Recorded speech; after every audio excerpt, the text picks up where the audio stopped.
We hear a lot these days in the media about families in poverty who are struggling. We're told they're making bad choices and need to change. But are families in poverty really so different to others? We spent time with 8 families and surveyed 1,000 parents and children in England, rich and poor, to learn more about what life is like for them. Nick spends pocket money on new clothes.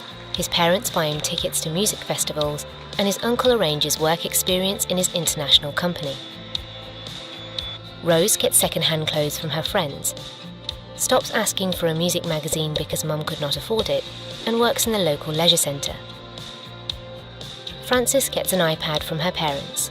She uses it to do homework with her friends and gets annoyed when other kids in her class haven't done homework. George's parents can't afford a tablet. He has to borrow the school's and do his homework there.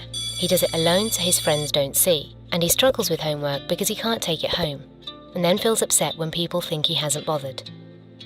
The children who we spoke to, rich and poor, had similar aspirations and ways of doing things, and their families were doing their best to support them. But children in poverty are 5.7 times more likely to be excluded from social experiences, 5.5 times more likely to go hungry, and 5.9 times more likely to have been made to feel ashamed because they don't have money. Children and families in poverty aren't doing anything differently in a way that causes their poverty, but they are having to do extra things to deal with that poverty.